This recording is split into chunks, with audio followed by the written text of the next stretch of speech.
June 5, 1944, 11:30 p.m. Squadron leader Peter von Fowler stares at his cargo. Canvas sacks, shaped like men, fitted with parachutes and explosives. These aren't soldiers, they're puppets. And in a few hours, they'll convince the Nazi war machine that a massive invasion is happening in completely the wrong place. This is the story of Operation Titanic, the night 500 dummy paratroopers changed the course of World War II. By 1943, everyone knew an invasion was coming. Hitler, his generals, every German soldier manning the Atlantic Wall. The question wasn't if, it was where and when. The Allies had a problem. 150,000 troops would storm the beaches of Normandy. But German reserves could crush them if they responded quickly. So Allied command created something radical.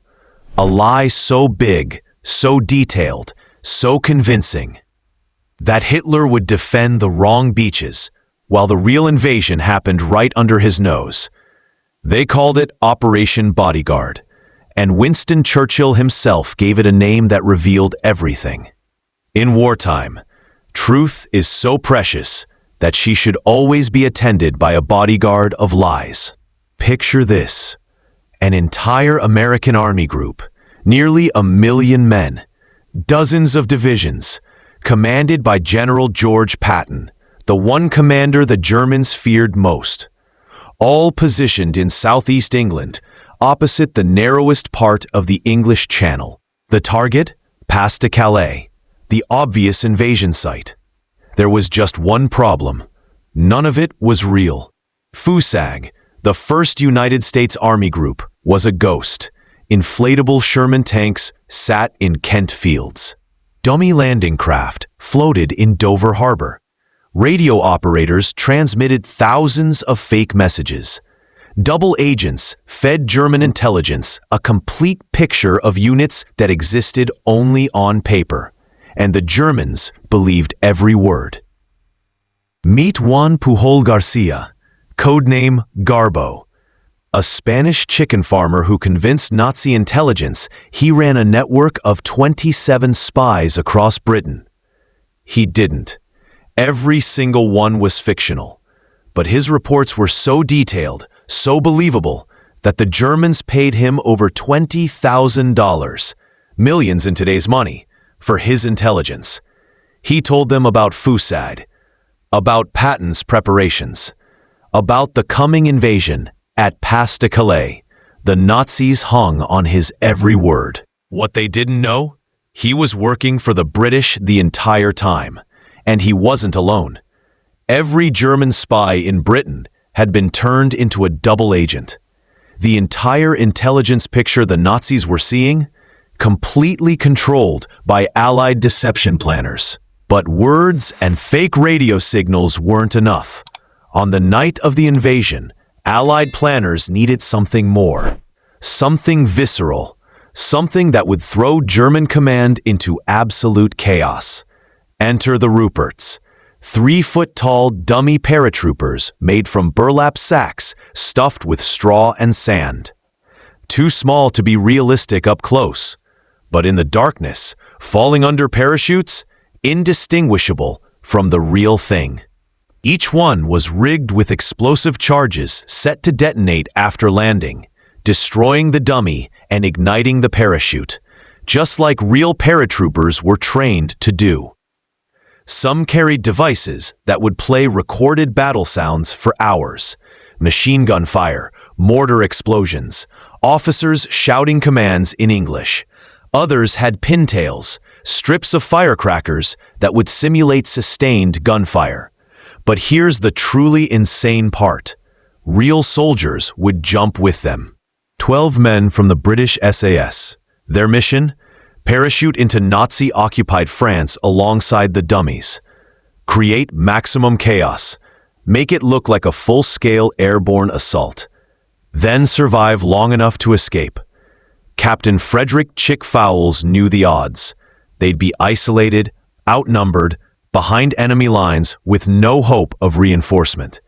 If captured, Hitler's commando order meant execution. But they volunteered anyway, because they understood.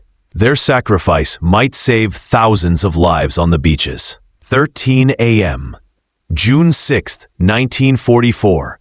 The first Halifax bombers crossed the French coast, flying at 6,000 feet, navigating by moonlight.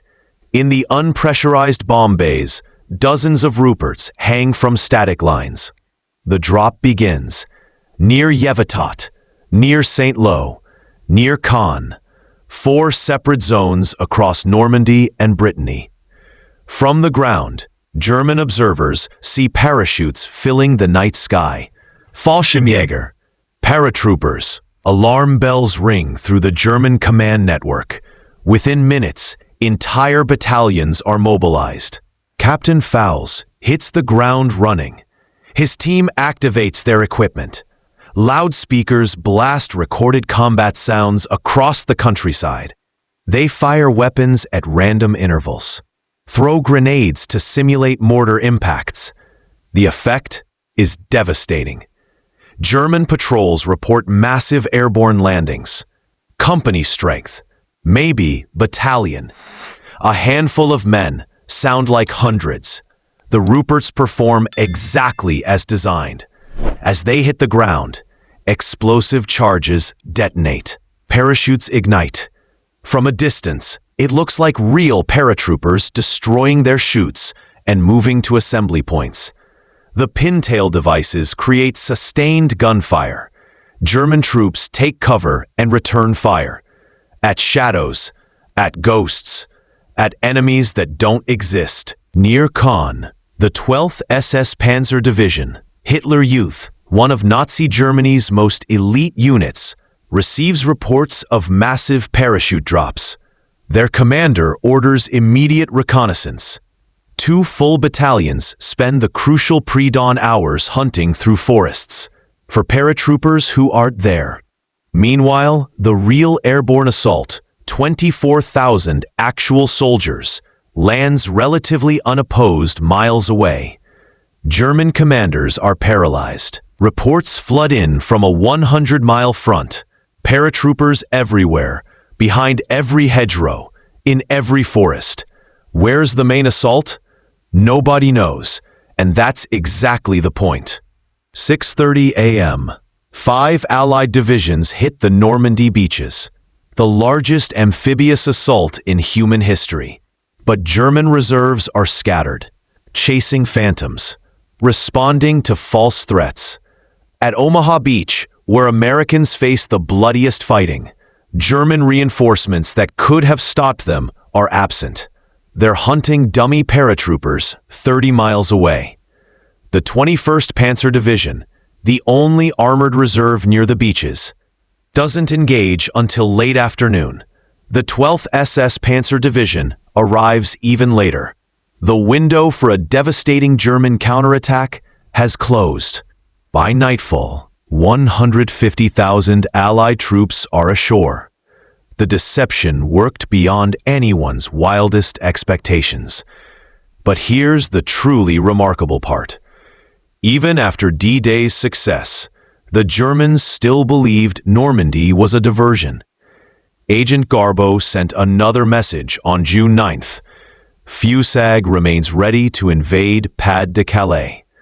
The German 15th Army, 17 divisions, over 150,000 soldiers, stayed frozen at Pas de Calais for another month, waiting for Patton's Phantom Army, while the Allies consolidated their beachhead. After the war, captured German documents told the full story. Wehrmacht war diaries recorded massive airborne landings, estimating 5 to 6 divisions of paratroopers. Only 3 were actually deployed. The approximately 500 Ruperts dropped on D-Day? German reports multiplied their numbers by factors of 10 or more. A dozen SAS soldiers became battalions in German intelligence files. General Alfred Jodl Hitler's operations chief later admitted. We expected the second invasion at Pas-de-Calais and therefore held the 15th Army there. That army could have crushed the Normandy beachhead. Instead, it guarded against an invasion that existed only in imagination. The dummy paratroopers cost a few pounds each to manufacture. They tied down forces worth millions. The SAS teams? They survived against impossible odds. Captain Fowles operated for 3 days before scattering. His team killed an estimated 30 German soldiers and destroyed multiple convoys, while tying down hundreds more. Lieutenant Poole's team lasted 5 days before linking up with American forces. Their mission? Nearly suicidal in conception, succeeded through extraordinary skill and courage. Some historians argue the invasion would have succeeded anyway. Allied material superiority was overwhelming. Others contend that without the deception, concentrated German reserves could have thrown the invasion back into the sea. The truth? We'll never know for certain, but this much is clear. The deception significantly improved the odds, reduced casualties, saved lives. 500 canvas and straw soldiers achieved what no real army could have. They were everywhere and nowhere, a threat that paralyzed through uncertainty rather than firepower. As the last D-Day veterans pass away, the story of Operation Titanic deserves remembrance, not just as military history, but as proof of human ingenuity in the face of impossible odds.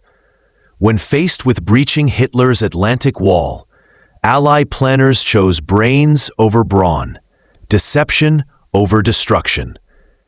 They created an alternative reality so convincing that German intelligence accepted it as truth. And in believing the lie, they lost the war. The ghosts that fell from the sky on June 6, 1944, changed history. Not through violence, but through the most powerful weapon of all. What other incredible deception operations changed history? Let me know in the comments. And if you found this story as mind-blowing as I did, subscribe, because there are more stories like this coming. See you in the next one.